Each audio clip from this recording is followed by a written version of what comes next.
Hello friends, आप लोग कैसे हैं। मैं आशा करता हूं कि आप सब ठीक होंगे।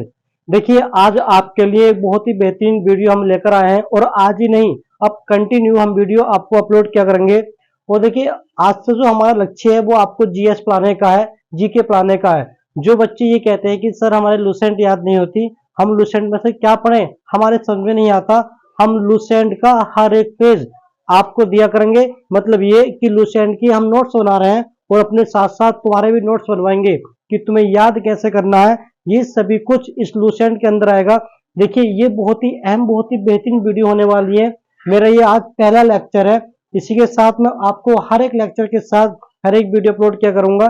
देखिए, ये जो मैंने बोर्ड पे लिखा है, ये प्रश्न छांट के लिखे हैं, ये लुसेंट के प्रश्न छांट के लिखे हैं। आपको बस यही पढ़ना है और बाकी लुसेंट को नहीं पढ़ना है। इसमें से आपका बढ़िया जीके आने वाला है। तो देखिए, क्या है जीके की प्रोसेस हम बताते हैं। देखिए, हमने लिखा है प्राचीन भारत। क्या लिखा है? प्राचीन भारत। लुसेंट की बात कर रहे हैं तो लिखा है लुसेंट। क्या? लुसेंट के बारे में हम बात करेंगे, केवल लुसेंट ही आपको क्या करना है, हमें पढ़ाना है। देखिए, लिखा है प्राचीन भारतीय इतिहास के स्रोत। प्राचीन भारतीय इतिहास के स्रोत, इसका मतलब यह है कि हमारा जो प्राचीन भारत था, हमारा जो भारत था, कि इसके जो प्राचीन इतिहास के स्रोत हैं, उसके क्या क्या स्रोत हैं। मतलब ये हमारे जो भारत के इतिहास की जो जनगण, हमारे भारत के जो इतिहास की जो बातें मिलती है वो कहाँ कहाँ से मिलती है। देखिए, उनके चार माध्यम थे हमारे भारत के इतिहास के, कि कहाँ से हमारे भारत में कौन सी घटनाएं घटी या क्या क्या हुआ, उसके चार माध्यम थे। नंबर एक, धर्म ग्रंथ। हमारा जो इतिहास के बारे में पता चलता है वो धर्म ग्रंथ के बारे में पता चलता है। नंबर दो, ऐतिहासिक ग्रंथ। ऐतिहासिक ग्रंथ के बारे से पता चलता है। और नंबर तीन, विदेशियों का विवरण। जो हमारे विदेशी भारत के अंदर आए, उन्होंने क्या क्या अपनी विवेचनाएं दी, उसके बारे में पता चलता है, उससे पता चलता है। और नंबर चार है पुरातत्व साक्ष्य। जो हमारी पुरानी जैसे कि सभ्यता है, सिंधु सभ्यता की सिंधु सभ्यता है, तो इस प्रकार से मोहनजोदड़ो की सभ्यता है, तो इस प्रकार से जो मिले हैं वो हमारे साक्ष्य इतिहास के बारे में इसमें ही बताया गया है। तो देखिए, हम बात करते हैं जीएस को लेकर। देखिए, धर्म ग्रंथ से मिलने वाली जानकारी, हमने लिखा है पहला क्या हमारा क्वेश्चन, धर्म ग्रंथ। तो धर्म ग्रंथ से मिलने वाली जानकारी, तो हमारे धर्म ग्रंथ में देखिए, आपने वेदों के बारे में पढ़ा होगा, क्योंकि लुसेंट में पहला ही हमारा पार्ट क्या है, वेदों के बारे में। तो हमें आज वेदों के बारे में पढ़ना है। देखिए, भारत का सर्वप्राचीन धर्म ग्रंथ वेद है। भारत का सर्वप्राचीन धर्म ग्रंथ वेद है, जिसके संकलनकर्ता महर्षि कृष्ण द्वैपायन वेद व्यास को माना जाता है। मतलब वेदों के जो लेखक हैं, ये वेदों के जो संपर्ककर्ता है, वो कौन है? महर्षि कृष्ण द्वैपायन वेद व्यास हैं, को माना जाता है। देखिए, वेदों की संख्या 4 है। आप जानते हैं वेदों की संख्या कितनी है? 4 है। कौन कौन से वेद हैं? एक है ऋग्वेद, नंबर 2 यजुर्वेद, नंबर 3 सामवेद और नंबर 4 अथर्ववेद। तो देखिए, यहाँ पे बहुत बार प्रश्न पूछा गया है कि बताइए सबसे प्राचीन वेद कौन सा है। तो हमारा जो सबसे प्राचीन वेद है वो है हमारा ऋग्वेद। देखिए, अब बात करेंगे ऋग्वेद के बारे में। बात करेंगे ऋग्वेद के बारे में, कहां से हमारे प्रश्न आते हैं, ऋग्वेद से कैसे कैसे प्रश्न पूछे जाते हैं, उसी की क्या करने हम चर्चा करने वाले हैं।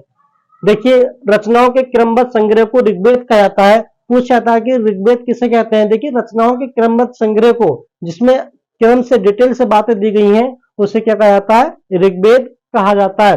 देखिए, इसमें 10 मंडल, 1028 सूक्त एवं 10,462 रचनाएं हैं। इसमें कितने मंडल है? 10 मंडल, 1028 सूक्त एवं 10,462 रचनाएं हैं। देखिए, इस वेद को पढ़ने वाले को ऋषि होत्र कहते थे। इस वेद को जो पढ़ने वाले थे, किस वेद को? ऋग्वेद को।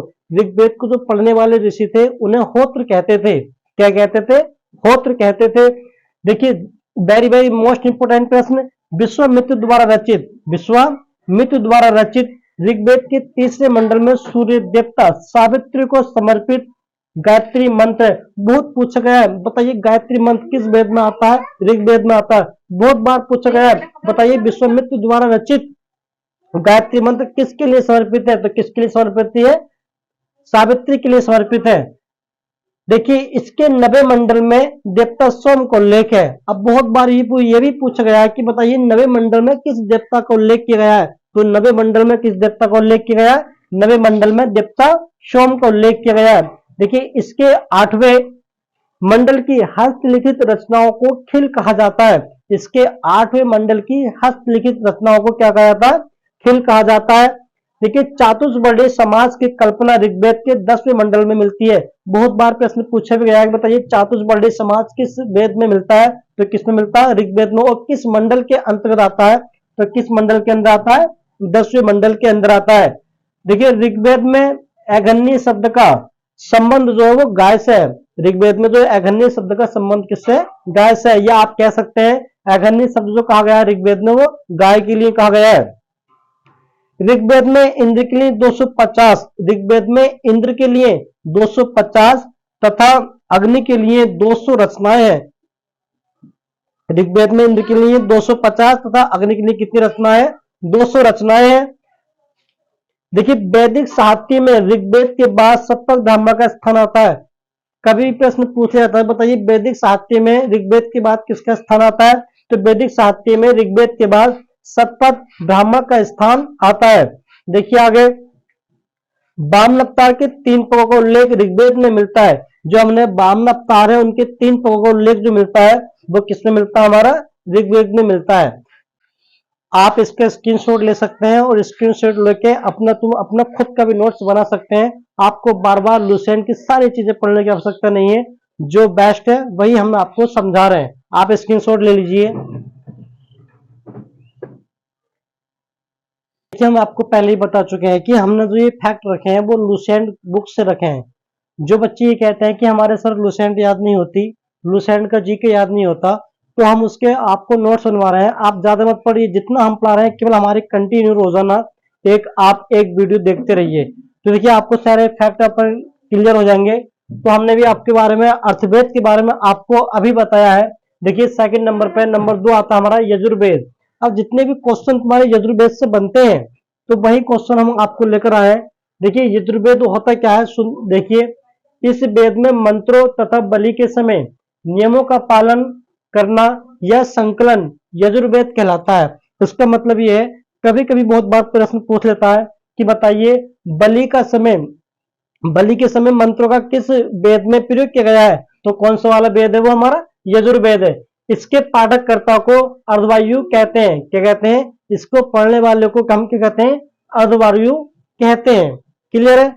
देखिए आगे, इस वेद में यज्ञों के नियम एवं विधि विधानों का संकलन मिलता है। इस वेद में क्या है, बहुत बार पूछा भी आता है, जब हम यज्ञ करते हैं तो यज्ञ के समय जब हम यज्ञ करते हैं तो यज्ञ के समय जो मंत्र बोले जाते हैं वो किस वेद से लिए गए? वो भी किस वेद से लिए गए? यजुर्वेद से लिए गए। देखिए, ये एक ऐसा वेद है, वेरी वेरी मोस्ट इंपोर्टेंट प्रश्न, ये एक ऐसा वेद है जो गद एवं पद दोनों में लिखा जाता है। यह जो वेद है, कौन सा वेद? यजुर्वेद। यह एक ऐसा वेद है जो गद एवं पद दोनों में मिलता है, दोनों में लिखा जाता है। देखिए अगला, नंबर 3 पे क्या आता है हमारा? सामवेद। देखिए, सामवेद में से आपसे ज्यादा से ज्यादा वो एक ही प्रश्न पूछता है और बहुत बार उसने पूछा भी है। देखिए, सामवेद होता क्या है, पहले समझ लो। साम का शाब्दिक अर्थ है गाना। साम का शाब्दिक अर्थ क्या है? गाना, मतलब जो हम बोलते हैं या गाते हैं। देखिए, इस वेद में मुख्यतः यज्ञों के समय गाए जाने वाले मंत्रों का संकलन होता है। इस वेद में क्या है, जो हमारे जो यज्ञ होते हैं उस समय जो गाने की जो प्रक्रिया चलती है वो हमारे किसके अंदर आते हैं? सामवेद के अंदर आते हैं। देखिए, इसके पाठककर्ता को या इसको पढ़ने वाले को हम उद्रात कहते हैं। क्या कहते हैं? उद्रात कहते हैं। बहुत बार पूछा भी गया कि बताइए कि सामवेद पढ़ने वाले जो लोग थे या जो ऋषि थे उनको क्या कहते थे? उनको कहते थे उद्रात। और वेरी वेरी मोस्ट इंपोर्टेंट प्रश्न ये है कि इसे भारतीय संगीत का जनक कहा जाता है। जो हम लैंग्वेज बोलते हैं, भाषा बोलते हैं, जो हम गाते हैं, तो वो कहां से लिया गया हमारा? वो सामवेद से लिया गया। क्यों? क्योंकि इसे भारतीय संगीत का जनक कहा जाता है। देखिए, ये हमारी आज पहली वीडियो है जीके के लिए। हमारा बोर्ड भी छोटा है, अगर हो सके तो आप हमारे चैनल को सब्सक्राइब अवश्य करें ताकि हम आपके लिए बड़ा बोर्ड भी ला सकें। और आप इसका स्क्रीनशॉट ले लीजिए, ये आपको आवश्यकता नहीं पड़ेगी। आपको लुसेंट बार बार पढ़ने की आवश्यकता नहीं पड़ेगी। जितना पढ़ाया केवल इतना आप कवर करिए, अच्छे से याद करिए, अपनी कॉपी में बनाइए, इसको कॉपी में लिखिए, पक्का तुम्हारी बात समझ में आ जाएगी, पक्का तुम्हारे याद होने लगेगा। आज के लिए बस इतना ही। हमारे चैनल को प्लीज सब्सक्राइब अवश्य करें। UP study 2020। धन्यवाद।